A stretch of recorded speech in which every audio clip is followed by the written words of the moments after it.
열왕기하 15장 27절에서 38절입니다.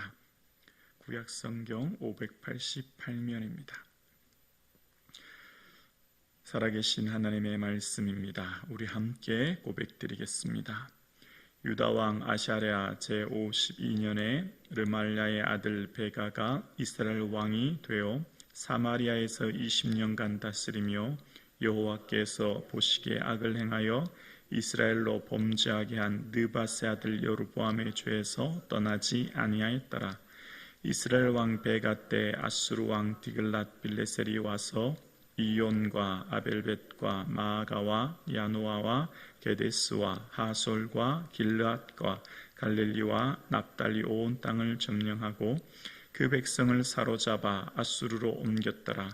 우시아의 아들 요담 제20년에 엘라의 아들 호세아가 반역하여 르말랴의 아들 베가를 쳐서 죽이고 대신하여 왕이 되니라. 베가의 남은 사적과 그가 행한 모든 일은 이스라엘 왕 역대지락에 기록되니라. 이스라엘 왕 르말랴의 아들 베가 제2년에 유다 왕 우시아의 아들 요담이 왕이 되니 나이가 25세라. 예루살렘에서 16년간 다스리니라. 그의 어머니 이름은 요루사라 사독의 딸이더라. 요담이 그의 아버지 우시아의 모든 행위대로 여호와께서 보시기에 정직히 행하였으나 오직 산당을 제거하지 아니하였으므로 백성이 여전히 그 산당에서 제사를 드리며 분향하였더라. 요담이 여호와의 성전의 윗문을 건축하니라. 요담의 남은 사적과 그가 행한 모든 일은 유다 왕 역대지락에 기록되지 아니하였느냐. 그때 여호와께서 비로소 아람 왕 르신과 르말라의 아들 베가를 보내어 유다를 치게 하셨더라. 요담이 그의 조상들과 함께 잠에 그의 조상 다윗의 성에 조상과 함께 장사되고 그 아들 아하스가 대신하여 왕이 되니라. 아멘. 말씀을 통해 하나님의 마음을 깨닫는 시간 되기를 주님의 이름으로 축복합니다. 아멘. 우리 하나님께서는 자비롭고 은혜롭고 노하기를 더디하시며 인애가 크신 하나님이십니다.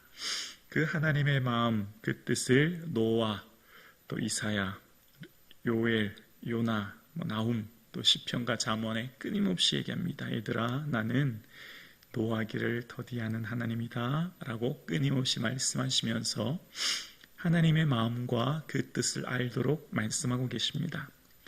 우리 인생의 모든 삶의 주관자는 살아계신 하나님이신 줄로 믿습니다.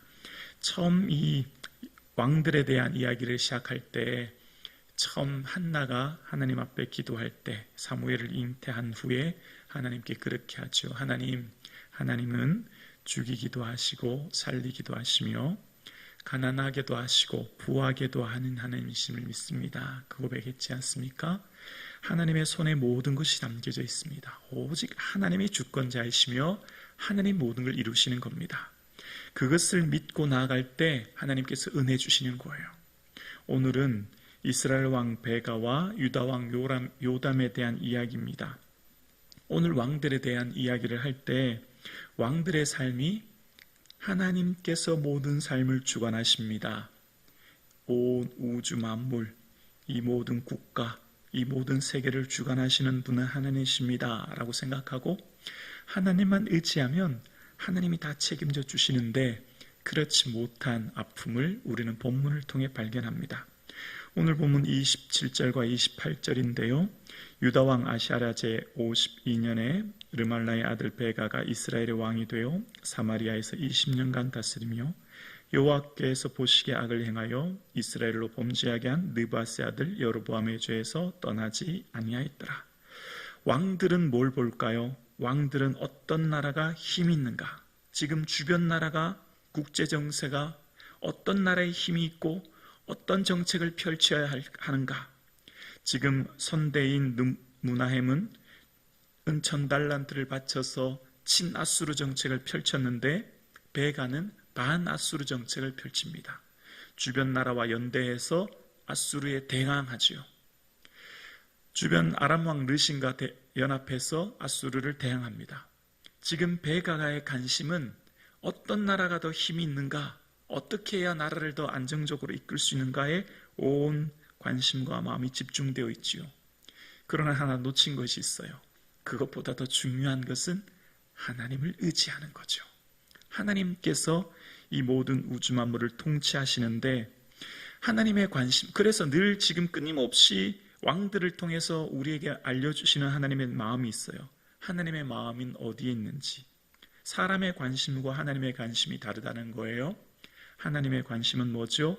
여호와 보시기에 악을 행하였느냐, 여호와 보시기에 정직한가. 그게 하나님의 관심이에요. 하나님은 왕들에게 다른 것 요구하지 않으세요. 다른 것 바라는 것 없어요.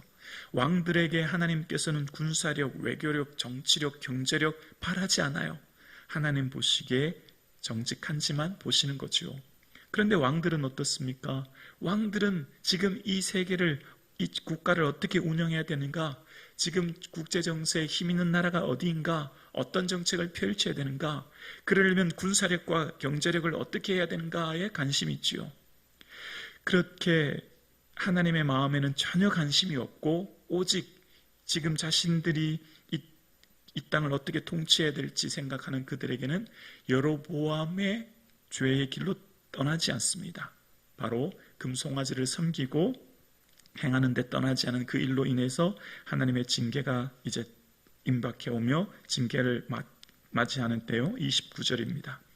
이스라엘 왕 베가 때 아수르 왕 디글랏빌레셀이 와서 이온과 아벨벳과 마아가와 야노아와 게데스와 하솔과 길랏과 갈릴리와 납달리 온 땅을 점령하고 그 백성을 사로잡아 아수르로 옮겼더라. 정말 엄청나게 어려운 국가적 위기 상황을 맞게 됩니다. 반아수르 정책을 펼쳤던 베가에게 아수르 왕 디글랏빌레셀이 공격해 와서 온 나라에 있는 수많은 나라를 초토화시키고 뿐만 아니라 백성들을 포로로 아수르로 끌고 가는 끔찍한 일이 일어난 거예요. 지금 이 일이 왜 일어났습니까? 어떻게 해서 이 일이 일어났습니까? 이 일이 일어난 데 대한 정확한 주석을 역대하 5장 25절에 이렇게 설명합니다. 역대하 5장 25, 26절입니다. 그들이 그들의 조상의 하나님께 범죄하여 하나님이 그들 앞에서 멸하신 그 땅 백성의 신들을 간음하듯 섬긴지라. 그러므로 이스라엘 하나님이 아수르 왕 불의 마음을 일으키시매 아수르 왕 디글랏빌레셀의 마음을 일으키시며 곧 르벤과 갓과 므낫세 반 지파를 사로잡아 할라와 하볼과 하라와 고산 강가에 옮긴지라. 그들이 오늘까지 거기에 있으니라. 아수르 왕 디글랏빌레셀의 마음을 일으키심에 누가요? 하나님이요. 하나님이 그렇게 하신 거예요. 원인은 왜 그렇다고요? 그들이 우상을 음란하듯 섬겼다는 겁니다. 하나님이 다 하시는 거예요. 그런데 하나님께 마음이 있다면 하나님께 엎드리고 하나님의 마음을 물었고 하나님이 어떻게 할지를 알았다면 이 국가, 이 위기적 상황을 이겼을 텐데 반대로 하나님에겐 전혀 관심이 없어요. 오직 내 생각에 좋은 대로. 그래서 하나님께서는 징계하시고 진노하셔서 그들을 아수르 땅으로 옮겨가시는, 나라가 어려움을 당하는 예고의 징계를 주십니다. 이거는 예고예요. 아직 한 번 더 남았습니다. 베가 다음에 누가 있죠? 호세아인 마지막 왕이 남았습니다. 이때라도 회개하고 돌아왔다면, 이때라도 다시금 옷을 찢지 말고 마음을 찢고 하나님께 돌아왔다면 아직 기회가 남았을 텐데, 그런데 어떤 일이 일어나죠? 30절입니다. 우시아의 아들 요담 제20년에 엘라의 아들 호세아가 반역하여 르말라의 아들 베가를 쳐서 죽이고 대신하여 왕이 되니라. 여러분, 국가가 위기를 맞았어요. 나라가 지금 이방 나라가 이 나라를 공격해서 온 나라가 초토화되고 백성들은 포로로 끌려간 풍전등하의 위기 상황. 온 나라의 국가적 위기를 맞았어요. 그러면 한마음 한뜻이 되어 어떻게 하면 이 위기를 이길까라고 생각해야 되지 않을까요? 근데 이게 무슨 일입니까? 호세아는 자기의 이기적인 욕망에 이끌려 베가를 쳐 죽이고 반역을 일으키고 왕권을 잡은 거예요. 지금 이럴 때가 아니잖아요. 나라가 지금 전쟁으로 인해 온 백성들은 고통당하고 포로로 끌려가고 지금 나라가 지금 이토록 위기 상황 가운데 있을 때 호세아는요, 그런 데는 안중에 없었어요. 그런 백성들의 마음 고통은 관심도 없어요. 오직 내 욕심, 내가 왕이 되어야 되겠다는 생각으로 베가를 죽이는, 어떻게 이런 일이 있을 수 있나 생각이 듭니다.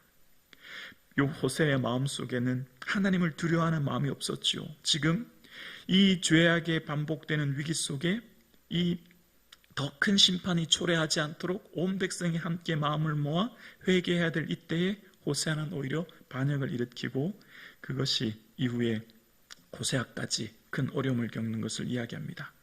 그런 상황 가운데 이제 요담에 대한 이야기로 넘어가게 되죠. 여러분, 말씀은 우리에게 두 가지 기능이 있는데요. 치료와 회복입니다. 말씀은 언제나 우리를 치료하십니다.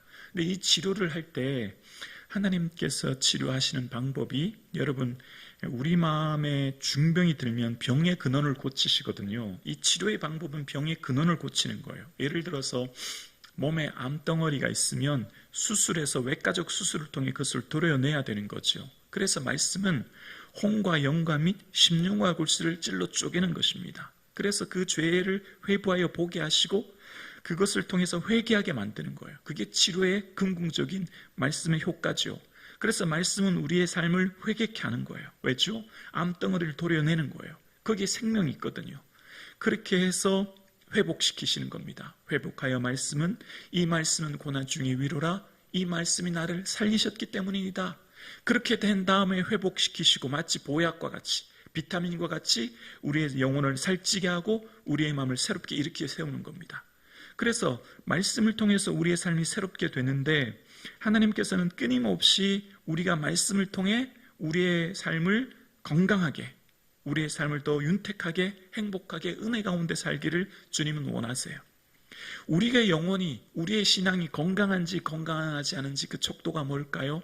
순종입니다. 순종.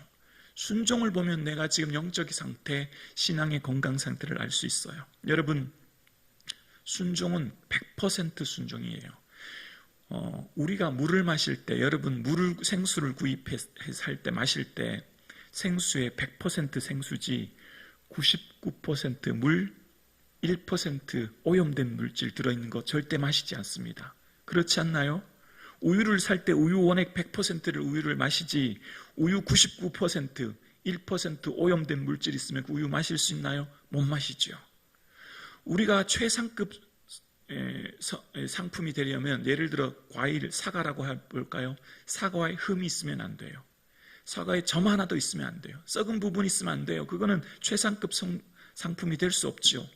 순종은 순도 100% 순종이야 순종이지, 90% 순종, 10%는 적당히 내 생각대로, 그건 순종이 아닙니다. 순종은 온전히 100% 순종이 되어야 되는 거예요. 90%, 99% 아니요, 100%가 되어야 돼요. 그래서 순종은 적당히 순종이 없어요. 적당한 순종이 없어요. 자, 오늘 본문을 보면 요담의 삶이 그렇습니다. 요담에 대한 내용이 이제 25세 왕이 되었는데 34절에 나옵니다. 34절. 요담이 그의 아버지 우시아의 모든 행위대로 여호와 보시기에 정직히 행하였으나, 정직했대요. 아버지 우시아, 그 부강한 나라의 부를 이어받아서 정직했대요. 어머니 요루사는 사독의 딸이래요. 제사장의 딸이었기 때문에 교육도 잘 받았던 것 같아요. 그런데 무슨 일이 있냐면 35절이요. 오직 산당을 제거하지 아니하였으므로 백성이 여전히 그 산당에서 제사를 드리며 분향하였더라. 요담이 여호와의 성전 윗문을 건축하니라. 하나님 보시기에 정직한데 반쪽짜리 정직이에요. 왜죠? 산당을 제거하지 않아서 여전히 백성들이 그곳에서 분향하는 일이 일어났다라고 이야기하는 겁니다. 요담의 삶 가운데 성전을 수리하는 일, 또 하나님 보시기에 정직한 일도 있지만 반쪽짜리 순종이라는 거예요. 100% 순도 있는 온전한 순종을 해야 되는데 그렇지 못했다는 겁니다. 아버지 우시아는 부강한 나라를 이루었지 않습니까? 암몬으로부터 조공을 받고 농사와 또 가축을 길러서 아주 부강한 나라가 되고 부유한 나라예요. 그러니까 요담은 지금 나라가 굉장히 부강한 나라 가운데 있어요. 그런데 산당에서 산당을 제거하지 않은 이것 때문에 하나님께서는 요담식의 선지자를 보내시죠. 바로 이사야, 호세아, 미가라고 하는 3명의 선지자를 보냅니다. 이 3명의 선지자가 활동할 때가 요담, 아하스, 히스기야 이때 선지자거든요. 그래서 선지자를 보내서 뭘 말씀하시죠? 호세아를 통해서 말씀하십니다. 내 백성이 번성할수록 내게 범죄하는구나. 마음 아파하시는 거예요. 얘들아, 너희가 지금 바람을 심고 광풍을 거두는 거다. 지금 너희의 부요함이 너희에게는 큰 죄로 오니 그게 헛될 거야. 여호와께 돌아와야 해. 여호와께 돌아와라. 내 백성이 지식이 없어 망한다. 호세아를 통해서 끊임없이 그렇게 말씀하고 계세요. 그러면서 하나님께서 에브라임에게 내가 걸음마를 가르치고 내 팔을 안았음에도 내가 그들을 고치는 줄을 그들이 알지 못하는도다. 내가 그들에게 걸음마 가르치고 안고 먹이고 입히고 길러서 지금까지 데려왔는데 그들은 내 마음을 알지 못하고 내가 그들을 여기까지 있는 걸 좀 알지 못한다. 통탄하면서 호세아 선지자를 통해서 음란한 여인 고멜과의 결혼을 통해 상징적으로 보여주시는 거예요. 돌아오라고요. 돌아오라고 계속 얘기하고 계세요. 그러면서 미가 선지자를 통해서 또 말씀하세요. 내가 무엇을 가지고 요 앞에 나아갈까? 높으신 하나님께 경배할까? 번제물로 1년 된 송아지를 가지고 그 앞에 나갈까? 여호와께 천천의 순양이나 만만의 강물 같은 기름을 기뻐하실까? 내 허물을 위해 내 맏아들을, 내 영혼의 죄를 위해 내 몸을 드릴까? 하나님께서 뭘 기뻐하실까? 하나님은 천천의 순양이나 만만의 강물 같은 기름, 번제 예물, 그런 거 기뻐하시는 것이 아니라는 겁니다. 하나님은 재물에 관심 있는 분이 아니라 사람아 주께서 선한 것이 무엇임을 내게 보이셨나니 여호와께서 내게 구하시는 것이 오직 정의를 행하며 인자를 사랑하며 내 하나님과 겸손히 행하는 것이 아니냐. 하나님 마음을 헤아리고 공의를 행하고 연약한 사람들을 사랑하고 하나님과 매 순간 걸어가는 동행의 삶을 원하시는데 그렇지 못한다 통탄해 하시는 거예요. 마음 아파하시는 하나님께서 끊임없이 지금 이 이스라엘을 통해서 왕들에게 이야기하시는 거예요. 얘들아, 너희들이 가져오는 그 재물에 내 마음이 있는 게 아니야. 나 그것 때문에 기쁘지 않아.